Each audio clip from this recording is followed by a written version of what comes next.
Picture this: a dark forest, branches creaking in the wind, moonlight barely piercing the shadows. Ellie creeps forward, her fingers clutching a knife, her eyes blazing with rage. She's hunting those who took Joel, her father, not by blood, but by heart, in a world where families are just a fading memory. But here's the chilling twist: her thirst for revenge might be her undoing. One choice Ellie makes in the last of Us. Season 2 will leave you speechless, a decision so shocking it nearly shatters her life. Want to know what she did? And why Abby, her rival, chose a path that'll flip everything you thought you knew about forgiveness?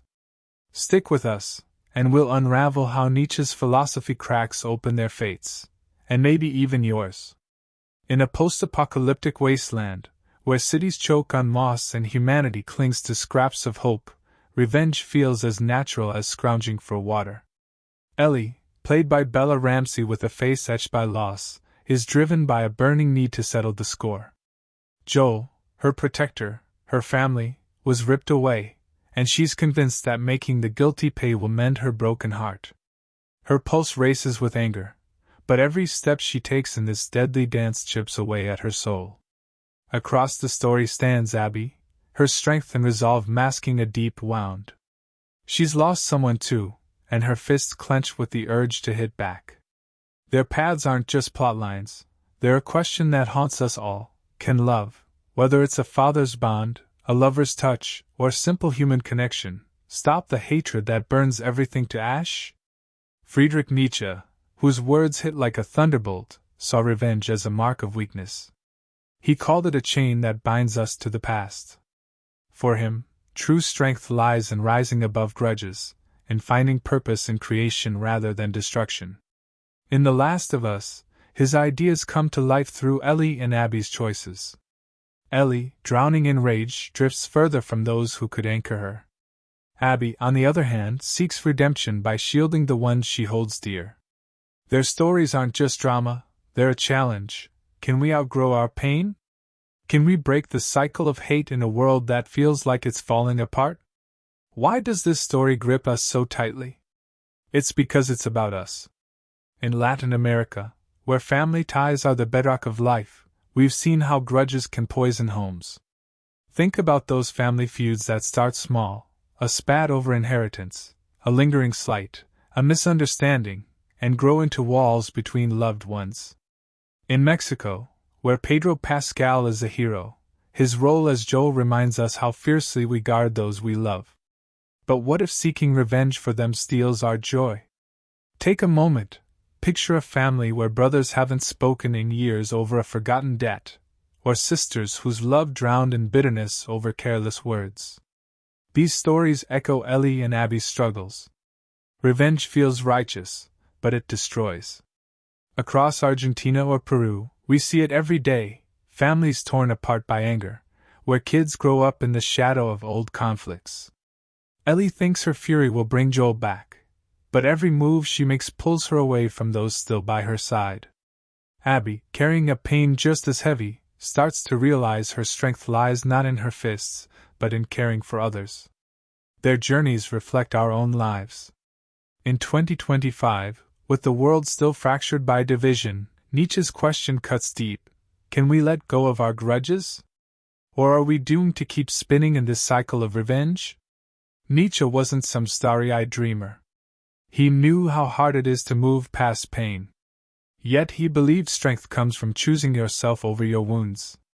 In The Last of Us, that choice becomes a battlefield. Ellie, consumed by anger, risks losing Dina, her partner, whose love could be her salvation. Abby, by contrast, searches for light, protecting those who've become her family.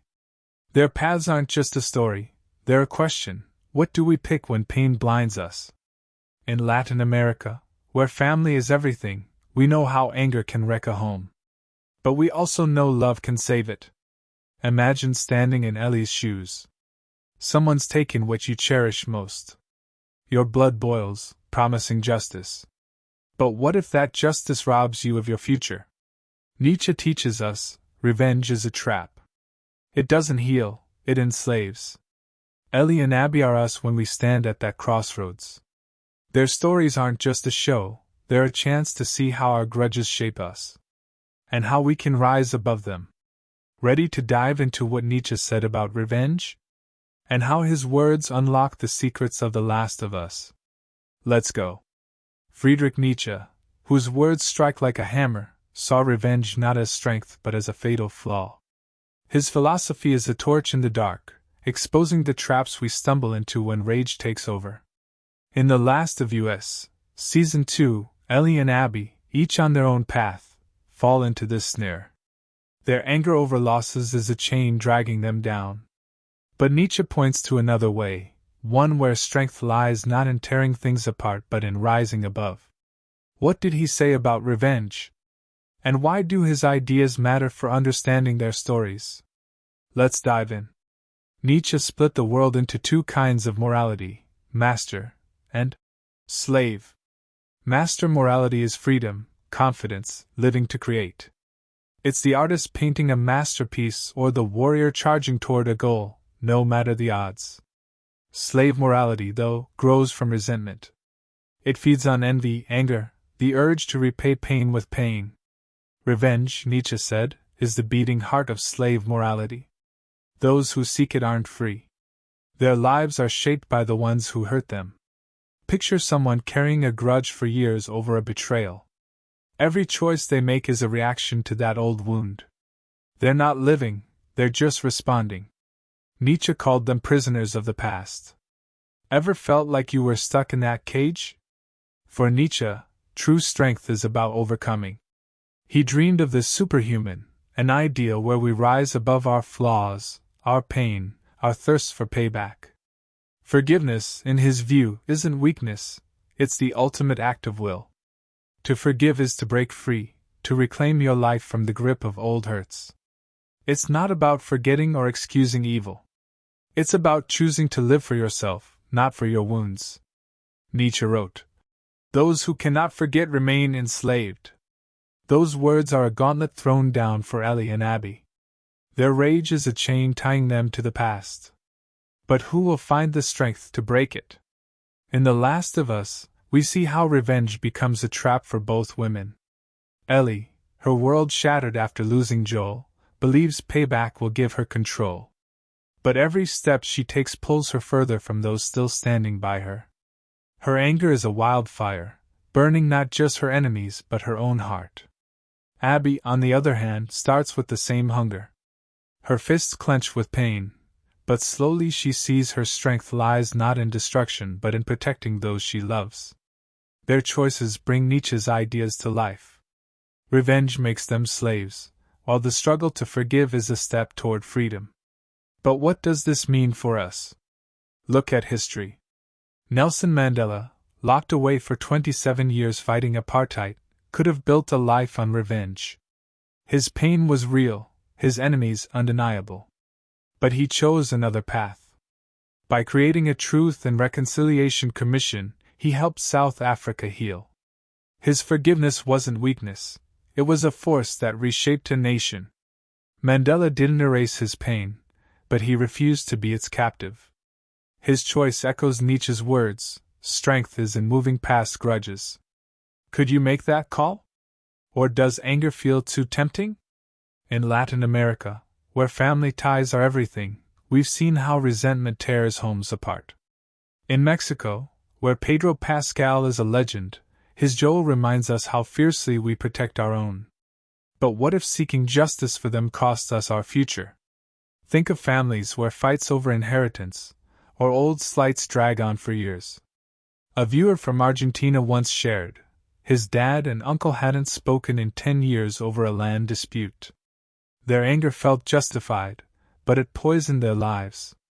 Nietzsche teaches us, revenge is a mirage of strength. Real power is in letting go.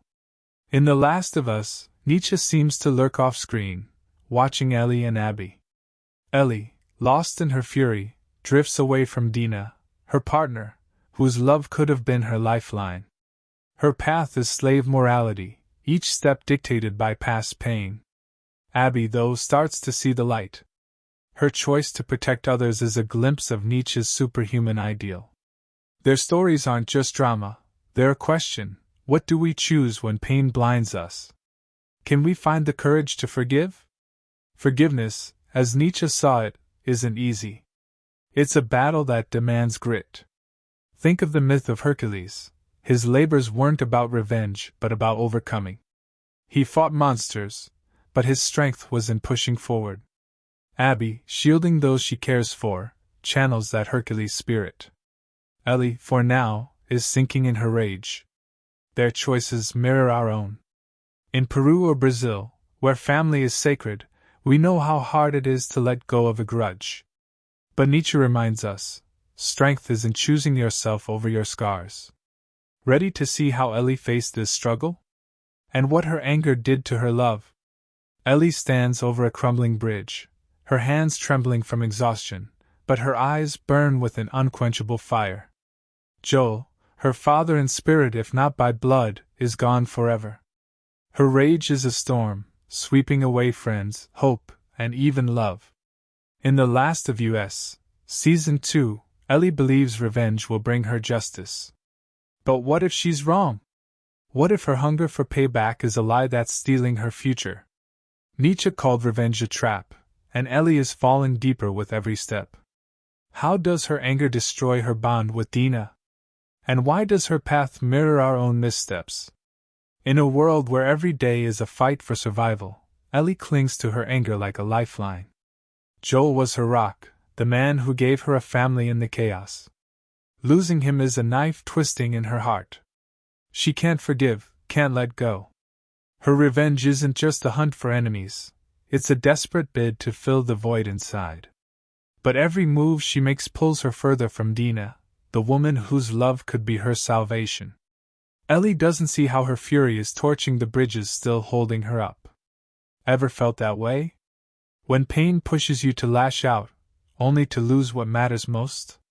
Nietzsche warned, revenge is a mirage of justice. It promises healing but delivers only fresh wounds. Ellie thinks punishing the guilty will restore her control. But her path is a hamster wheel, running faster, losing more.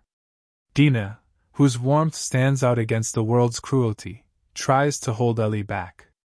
Their love is a beacon in the dark, but Ellie's anger is a shadow swallowing it whole. She doesn't notice how her choices are shredding their bond. Every time she picks revenge, she's choosing the past over the future. Sound familiar? Have you ever let anger trump the people who love you? Think about your own stories. A viewer from Mexico shared in the comments, "I held a grudge against a friend who betrayed me for years. I wanted to prove I was right. But I lost other friends chasing that fight." Her anger, like Ellie's, felt righteous. But it only tore things apart. In Latin America, where family and friendship are the backbone of life, we know how grudges poison the heart.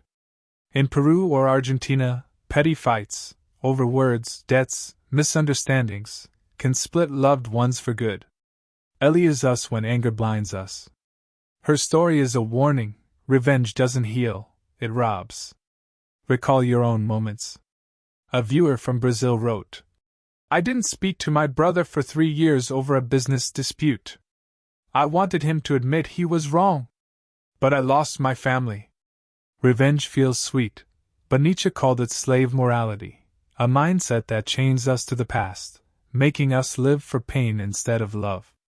Ellie, consumed by her fury, is losing Dina, just as many of us lose those we care about when we choose resentment. Ellie isn't just a character, she's a symbol of how easily we fall into revenge's trap. Her love for Dina is a shot at redemption, but her anger blinds her.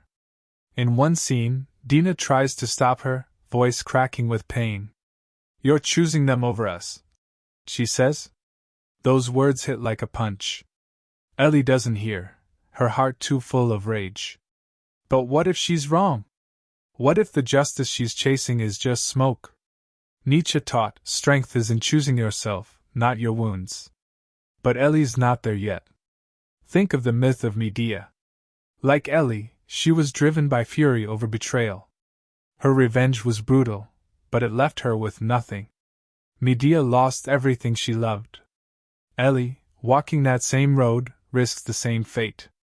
Her anger isn't strength, it's a weakness that's stealing her humanity. In Latin America, where love for family is everything, we know how hard it is to let go of a grudge. But we also know, anger destroys, while love saves. A viewer from Peru shared, "I was mad at my mom for old words.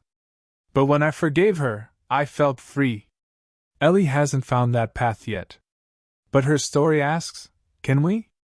Ellie is a mirror for our mistakes. Her rage is understandable, but it's breaking her. Dina is a reminder that love can outshine pain. But the choice is Ellie's. And ours. Think, is there a grudge holding you back? Maybe a fight with a loved one, a betrayal at work, an old scar. What if the revenge you're chasing is just stealing your happiness? Nietzsche says strength is in letting go. Ellie's still drowning in her anger. But what if there's another way? A way Abby found? Ready to see how she carved a path to redemption? And what it means for us. Abby stands at the edge of a cliff, her breath heavy, but her eyes flicker with something beyond rage. Hope. She's lost someone dear, just like Ellie, her fists once clenched with the same pain. But in The Last of Us, Season 2, Abby makes a choice that changes everything. Her journey isn't about revenge, it's about redemption. She protects those she loves, and that makes her stronger. Nietzsche called this kind of strength a step toward the superhuman. How did Abby find this path? And what does her choice say about us? Could her story hold the key to breaking our own chains? In a world where survival is a daily grind, Abby could have drowned in her anger. Her loss is a raw wound, bleeding with every memory. At first, her path is a tempest, her fists and resolve her only answer. But slowly, she realizes revenge doesn't heal. Her heart opens to those around her, to the people who become her new family. Abby chooses protection over destruction. Her love for them is a lighthouse, shining through the darkness. This isn't weakness, it's the strength Nietzsche preached. Ever felt that spark? When caring for others lifts you up. Nietzsche believed true power lies in overcoming yourself.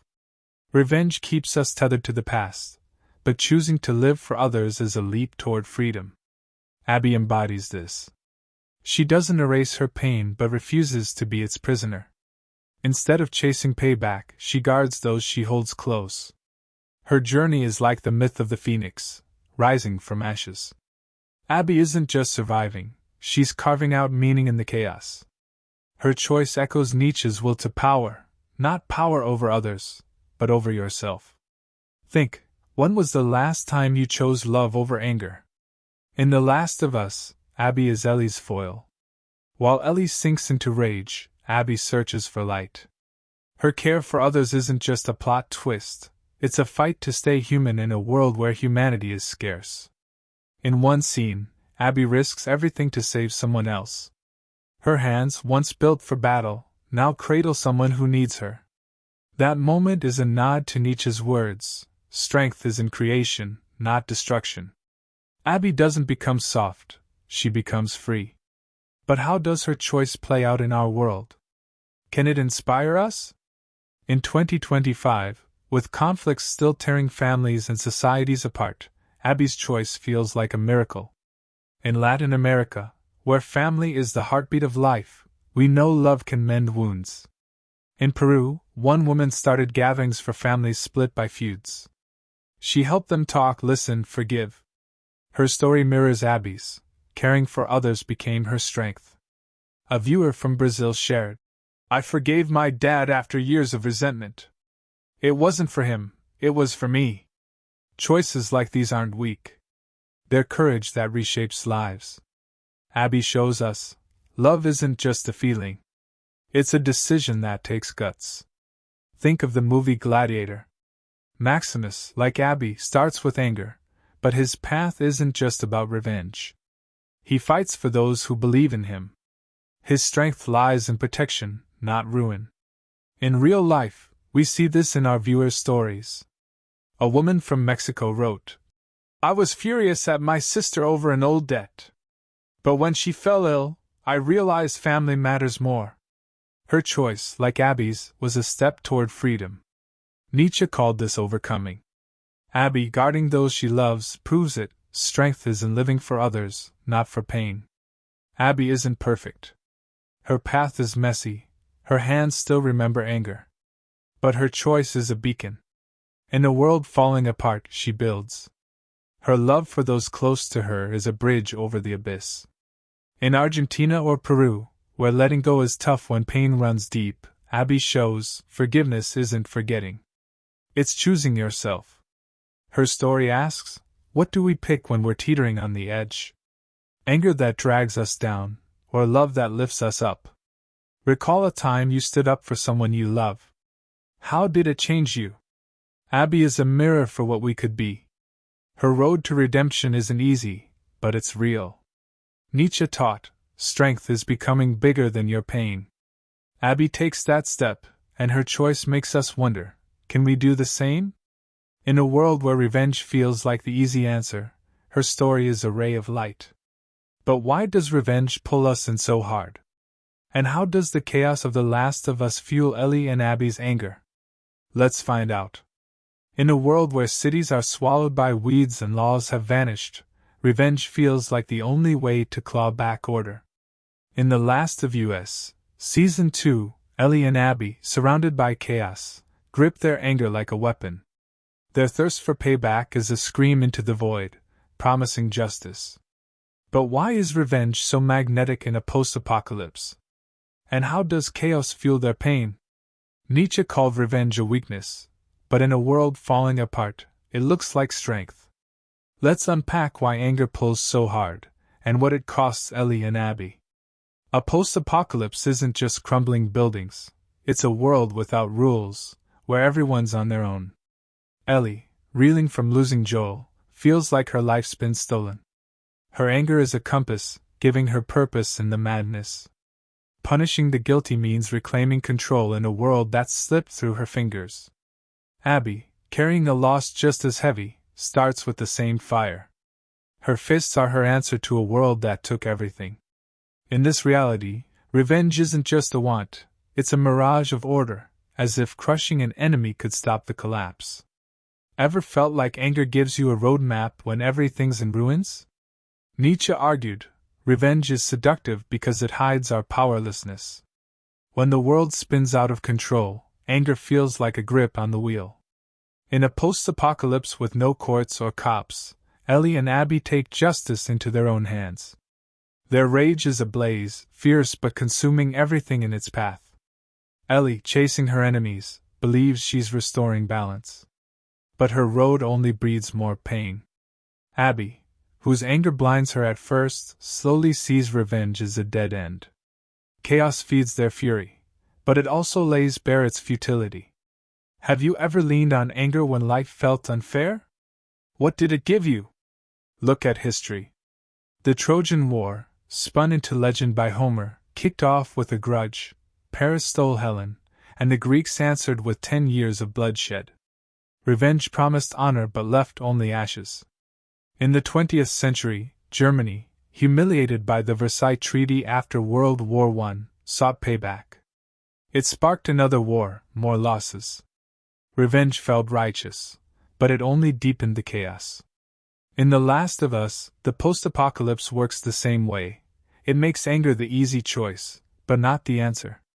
Ellie and Abby, like ancient heroes, chase a lie that breaks them.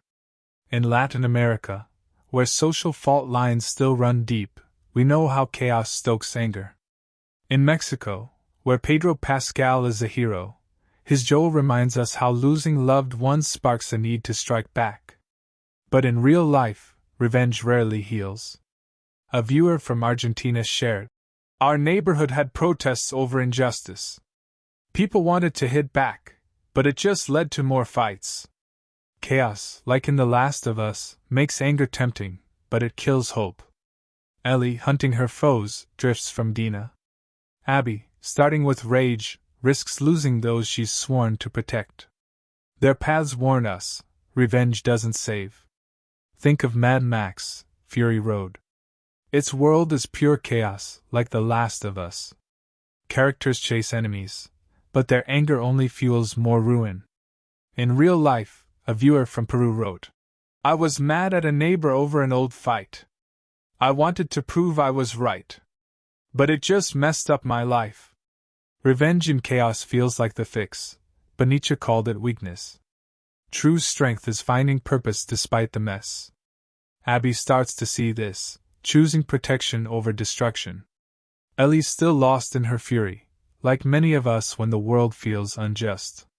The post-apocalypse of The Last of Us isn't just a backdrop, it's a metaphor for our lives when things fall apart: jobs, relationships, dreams.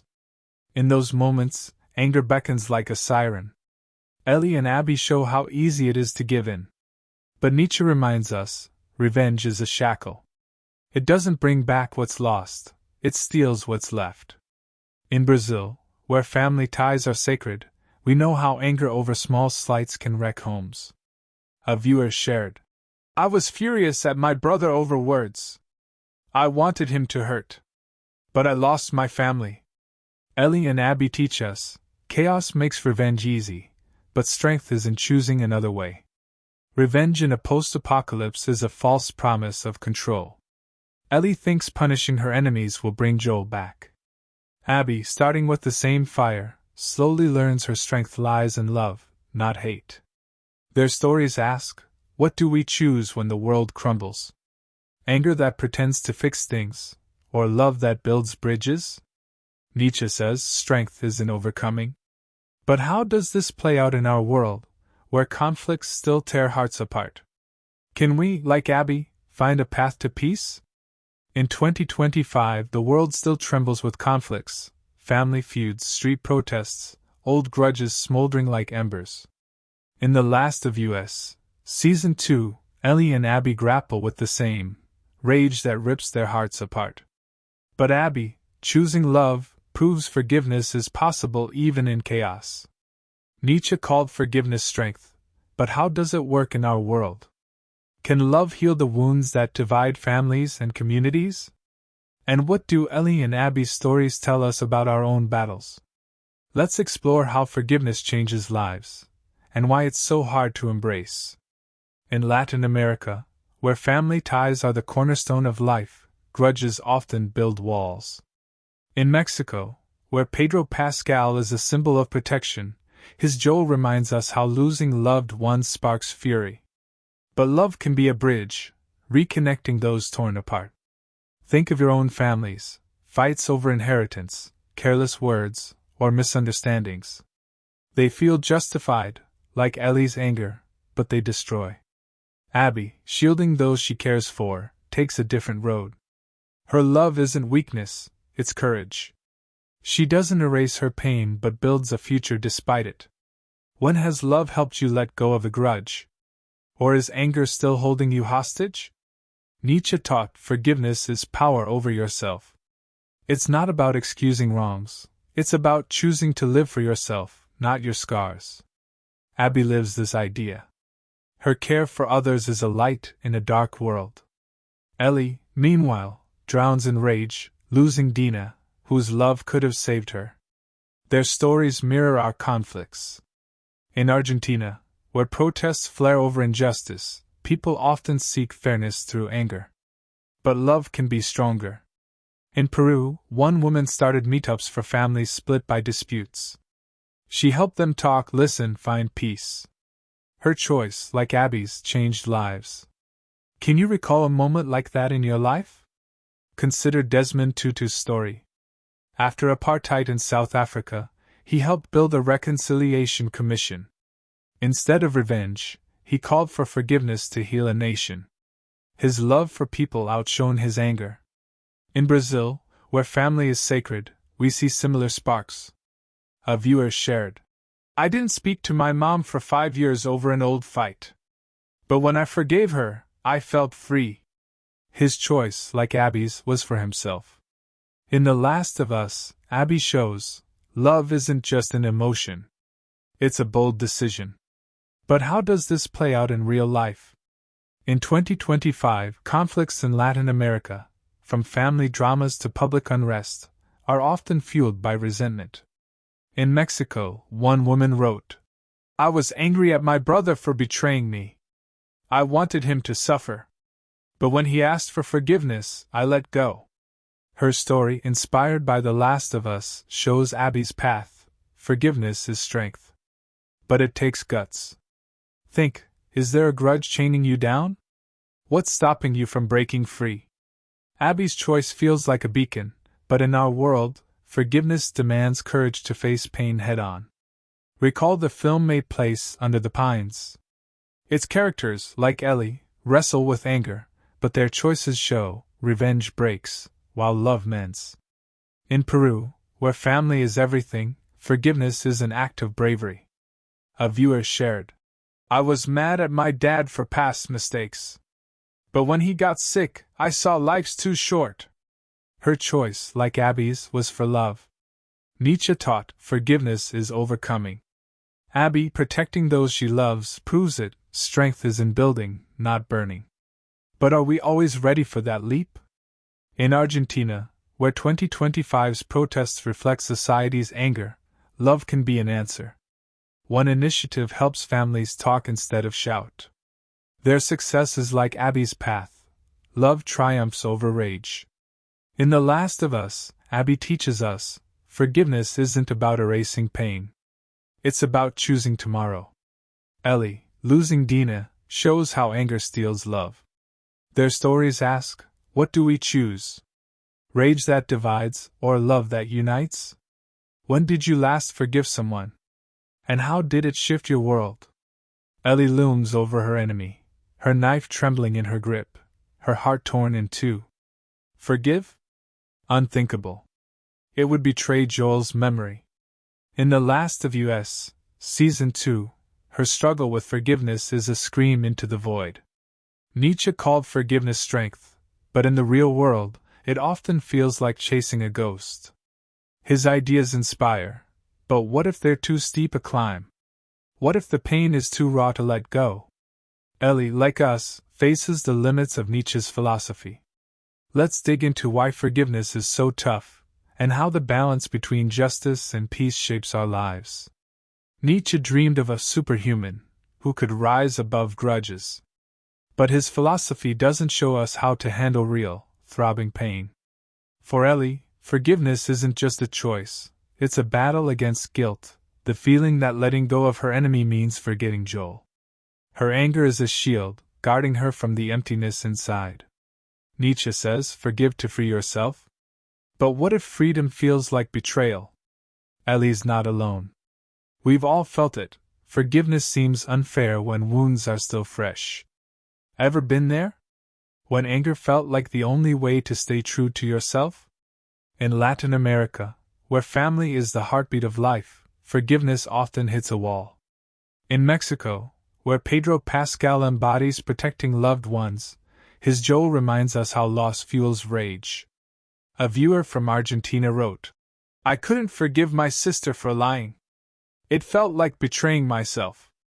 His struggle is Ellie's. Forgiveness seems like weakness when justice screams louder. Nietzsche offers no easy fixes.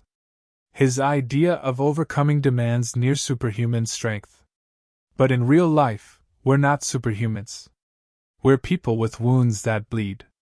How do we balance forgiveness with the cry for fairness? Think of Martin Luther King Jr. He preached peace, but his fight for equality didn't mean ignoring injustice. Forgiveness for him was strength, but it walked hand in hand with demanding change. In The Last of Us, Ellie can't forgive because her world lacks justice. Her enemies don't seek pardon or peace. Nietzsche doesn't teach how to forgive those who don't repent. His philosophy is a guiding star, bright but cold. Ellie, standing over her foe, feels forgiveness isn't strength, it's surrender. Know that feeling? When pain demands a fight, not silence. In Peru, where family feuds can last years, forgiveness is a steep climb. A viewer shared, "I couldn't forgive my dad for old hurts. He never apologized. How do you let go?" Her story is Ellie's. Forgiveness feels impossible without justice. Nietzsche doesn't say how to forgive when wrongs go unpunished. His ideas spark hope, but in reality, they hit limits. In Brazil, where 2025's protests burn over unfairness, people want truth as much as peace. Forgiveness without change feels hollow. Ellie, like us, hunts for that balance. But where's the line? Recall Clint Eastwood's Unforgiven. The hero, driven by anger, seeks revenge but finds only emptiness. His story shows, revenge doesn't heal, but forgiveness isn't always within reach. A viewer from Mexico wrote, "I was furious at a coworker for betrayal. I wanted to forgive, but he never owned up. What then?" His struggle is Ellie's. Forgiveness takes strength we don't always have. Nietzsche says strength is in overcoming. But he doesn't guide us through forgiving when justice stays silent. That's the crack in his philosophy. It inspires but leaves us wrestling with pain alone. In Argentina, where family values clash with grudges, forgiveness is about finding equilibrium. One initiative helps families talk, but not everyone's ready to listen.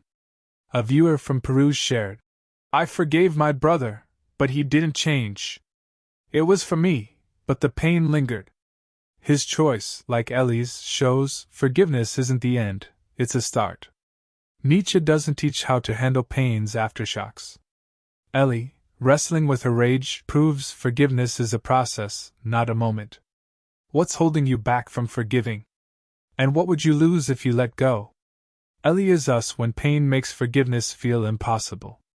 Her struggle isn't weakness, it's human. Nietzsche's ideas light a path, but they're not a cure-all. In a world where justice often falls silent, forgiveness is a choice that demands grit.